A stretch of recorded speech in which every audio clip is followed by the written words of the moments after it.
Hello friends, I welcome you in lecture number 4 on higher order ordinary differential equations. In this lecture we are going to discuss initial value problems for homogeneous linear differential equations with constant coefficients. As we know, initial value problem means differential equation together with initial conditions. So to find out the solution of differential equation, we have to find out that our solution satisfies differential equation as well as given initial conditions. So we start with this example. Solve the initial value problem y triple dash minus y double dash plus 100 y dash minus 100 y equal to 0, and initial conditions are y of 0 equal to 4, that is value of y is 4 at x equal to 0, y dash 0 equal to 11, that is first derivative at x equal to 0 has value 11 and the second derivative has value minus 299 at x equal to 0. So the solution of this initial value problem is that solution which satisfies this differential equation as well as all these three initial conditions. So what we have to do is, first we have to find out the general solution of this differential equation, and in that general solution there will be three arbitrary constants because this is differential equation of third order, and using these three initial conditions we will find out the particular values of arbitrary constants. So the solution of initial value problem is always free from arbitrary constants. It is particular solution which satisfies given differential equation as well as given initial conditions. So first we write down the auxiliary equation of given differential equation. So to write down auxiliary equation, we replace third derivative of y by lambda cube, second derivative by lambda square, and we replace y dash by lambda and y by 1. So plus 100 lambda minus 100 equal to 0. So this is easy to factorize. We can simply consider here lambda square common, that is lambda minus 1. Here 100 common, that is common part is here lambda minus 1 will remain if we take 100 common. Now lambda minus 1 is again common, so we have lambda minus 1 times lambda square plus 100 equal to 0. This gives us lambda minus 1 equal to 0, and here lambda square plus 100 equal to 0. Now lambda minus 1 equal to 0 gives us lambda equal to 1. So this is one real root, and lambda square plus 100 equal to 0 can be rewritten as lambda square equal to minus 100, and we can replace minus 1 by I square. So therefore lambda equal to plus or minus 10 times I. So this is a pair of complex roots with 0 plus or minus 10i. So if we compare with alpha plus or minus beta I, we have alpha equal to 0 and beta equal to 10. Okay, so that we require to write down the part of general solution corresponding to these two complex roots. So therefore the general solution is corresponding to real root lambda equal to 1, we have to write c1 e raised to 1x, that is c1 e raised to x, and corresponding to this complex pair we write c2 e raised to alpha x, that is 0x cos beta x, beta is 10, so it is cos 10x, plus c3 e raised to again alpha x sin beta x, that is sin 10x.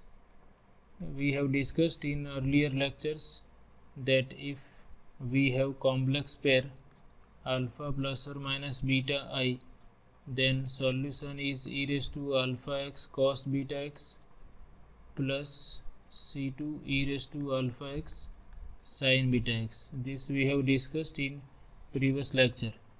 So here alpha is 0, beta is 10. So we are writing e raised to 0x cos 10x and e raised to 0x sin 10x. Now e raised to 0x is 1, so we rewrite this general solution y equal to c1 e raised to x plus c2 cosine of 10x plus c3 sin 10x. So this is the general solution of given differential equation where c1, c2 and c3 are arbitrary constants. Now to find out particular values of c1, c2, c3, first we differentiate this equation 1 with respect to x. So y dash is c1 e raised to x. Here derivative of cos 10 is minus sin 10x into 10. So that is minus 10 times c2 sin 10x. Similarly, derivative of sin 10x is 10 times cos 10x. So we have 10 c3 cosine of 10x and we give this number 2. We again differentiate with respect to y. So c1 derivative of e raised to x is e raised to x. Derivative of sin is cos 10x into 10. So 10 into 10 is going to be 100 times c2 cos 10x. Here also derivative of cos 10x is minus sin 10x into 10. So that 10 will multiply here and we again have 100 times c3 sin 10x and we give this number 3. So now we use given initial conditions. Y of 0 equal to 4, y dash 0 is 11 and y double dash 0 equal to minus 299. So if we use y of 0 equal to 4 in 1, we will have, we are putting x equal to 0 and y equal to 4 in equation number 1. So 4 equal to c1 e raised to 0, that is 1, plus c2 cos 0, that is 1, sin 0 is 0. So we obtain this equation c1 plus c2 equal to 4, that we give number 4. Now we use second condition. Second condition is first derivative at 0 is 11. Let me check again. Second condition is first derivative at 0 is 11. So we put y dash equal to 11 and x equal to 0 in this equation number 2. So putting y dash 0 equal to 11, that is x equal to 0 and y dash equal to 11 in equation number 2, we have c1 e raised to 0, that is 1. Here sin 0 is 0 plus 10 c3 into cos 0, that is cos 0 is 1. So we have c1 plus 10 c3 equal to 11. And last condition is second derivative at 0 is minus 299. So this we use in equation number 3, that is we put y double dash equal to minus 299 and x equal to 0 in this equation number 3. So we have minus 299 equal to c1 cos 0 is 1, that is minus 10 c2, this is going to be 0. So we give this number 6. Now equation 4 and 6 contains c1 and c2. So we can take equation 4 and 6 first. So we subtract equation number 6 from equation number 4 so that c1 will cancel out. So we get, and here also 4 minus 299, that is 303 and if we subtract c1 plus if we subtract c1 minus 10 c2 from c1 plus c2, c1 minus c1, that is 0, and c2 plus 10 c2, that is going to be this c1 plus 10 c3. Last equation is, here we have to put x equal to 0 and y double dash equal to minus 299. So if I put minus 299 here, x is 0, that is c1, and here I have to put 100 c2. So that is a mistake, let me correct it. Here we have 100 times c2. We have corrected here. By mistake we had put 10 here, but it is 100 c2. So cos 0 is 1 and e raised to 0 is 1. So we have c1 minus 100 c2. So now we use 4 and 6. So 4 minus 299, that is 303, equal to c1 plus c2 minus c1 minus 100 c2. So c1 will cancel out, and c2 plus 100 c2, that is 101 c2. So therefore c2 equal to 303 divided by 101, that is 3. Now we can use c2 equal to 3 in equation number 4, or from 4 we have c1 equal to 4 minus c2 by 4, c1 equal to 4 minus c2, and c2 is 3, so we have c1 equal to 1. Now we can use c1 equal to 1 in this equation to obtain value of c3. So we put c1 equal to 1 in 5. Putting c1 equal to 1 in 5, we get left hand side of 5 is 11. Here we will put c1 equal to 1. So 11 equal to 1 plus 10 c3. 11 equal to 1 plus 10 c3, that will give us 10 equal to 10 c3. Therefore c3 equal to 1. So we have obtained values of c1, c2 and c3. c1 is 1, c2 is 3 and c3 is 1. So that we substitute in equation number 1. This is the general solution, and we have obtained those values of c1, c2, c3 which satisfy given initial conditions. So after putting values of c1, c2, c3 here, we will obtain the required solution of given initial value problem.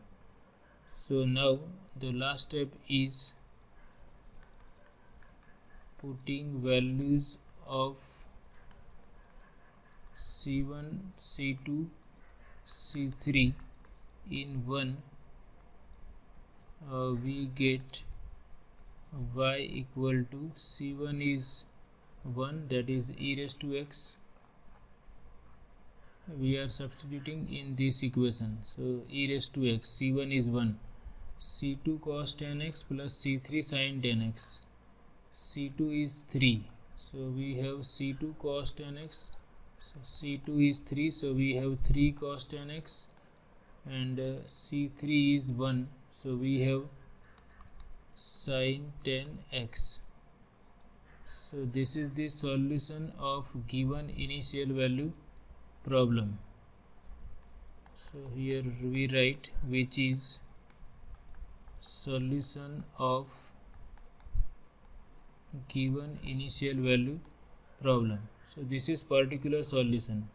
We have infinite number of solutions of given differential equation depending on different values of c1, c2 and c3. Among those infinite number of solutions, we have obtained that solution which satisfy given initial conditions also. So this is the solution which satisfy given initial conditions as well as given differential equation. So we consider one more problem. solve the initial value problem. Y double dash plus y dash minus 2y equal to 0, y of 0 equal to 4, y dash 0 equal to minus 5. Here equation is of second order, so we are given two initial conditions. So first we find out the general solution of this differential equation. For that we write down the auxiliary equation. Here y double dash is replaced by lambda square, y dash is replaced by lambda, and y is replaced by 1. So that is lambda square plus lambda minus 2 equal to 0. Now to factorize this, we replace lambda by 2 lambda minus lambda. So now we can factorize further. We take lambda common from first two terms and we have lambda plus 2 here. Here we take minus 1 common and we have lambda plus 2. So now in the next step we take lambda plus 2 common, so we have lambda plus 2 times lambda minus 1 equal to 0. So this gives me lambda equal to 1 and minus 2. So therefore we have real and distinct roots. So the general solution is y equal to c1 e raised to x plus c2 e raised to minus 2x. So this is the general solution. Now to use initial conditions we require y dash also. So first we consider first derivative of this y. Y dash is c1 e raised to x. Here derivative of e raised to minus 2x is e raised to minus 2x into minus 2. So we write minus 2c2 e raised to minus 2x and we give this number 2. So now we have y and y dash, so we can use these two conditions. We use y of 0 equal to 4 and y dash 0 equal to minus 5. So using y of 0 equal to 4 and y dash 0 equal to minus 5 in 1 and 2 respectively. 1 is used in first equation and y dash 0 equal to minus 5 is used in second equation. So we get if we put x equal to 0 and y equal to 4 in this equation, we have 4 equal to c1 e raised to 0, that is 1, plus c2 e raised to 0. So we have c1 plus c2 equal to 4, or 4 equal to c1 plus c2. And similarly if we put y dash 0 equal to minus 5, e raised to 0 is 1, so we have c1 minus 2 c2 equal to minus 5. c1 minus 2 c2 equal to minus 5. Now we have to solve these two equations to find out values of c1 and c2.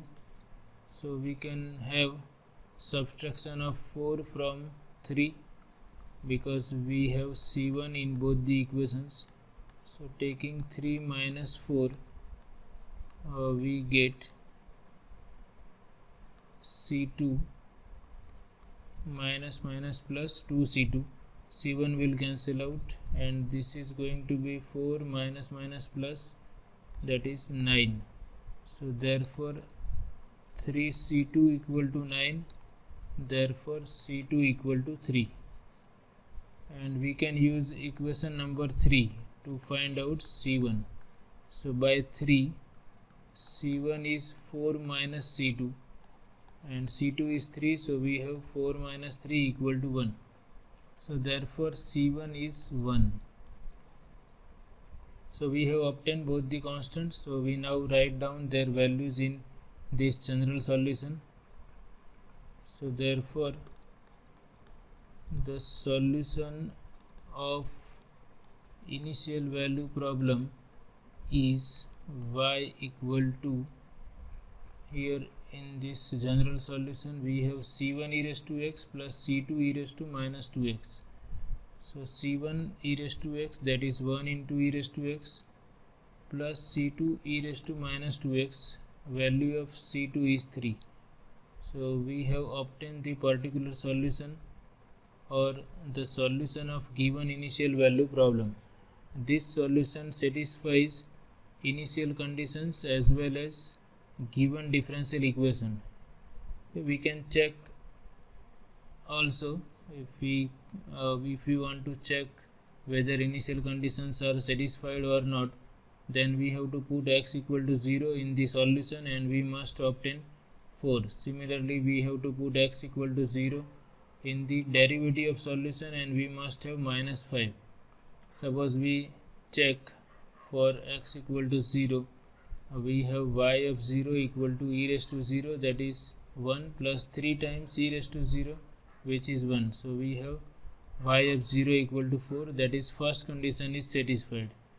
Now y dash is e raised to x minus 6 times e raised to minus 2x. Derivative of e raised to minus 2x is minus 2 e raised to minus 2x, and minus 2 into 3 is minus 6. So let me check y dash 0, e raised to 0, that is 1, minus 6, e raised to 0 is 1, so we have minus 5. So both the initial conditions are satisfied. So in this way we can find out the solution of initial value problems, and we should be careful that the solution of initial value problem is always free from arbitrary constants, because we use initial conditions to find out the arbitrary constants. So the solution of initial value problem has no arbitrary constants, and that solution must satisfy given differential equation as well as initial conditions. The solution of initial value problem is that solution which satisfies given differential equation as well as given all initial conditions. So in this way it is very easy to solve the initial value problems. We just have to find out the general solution, and using given initial conditions we have to determine the values of arbitrary constants in the general solution. So this is all about this session. I hope you like it. Thank you very much.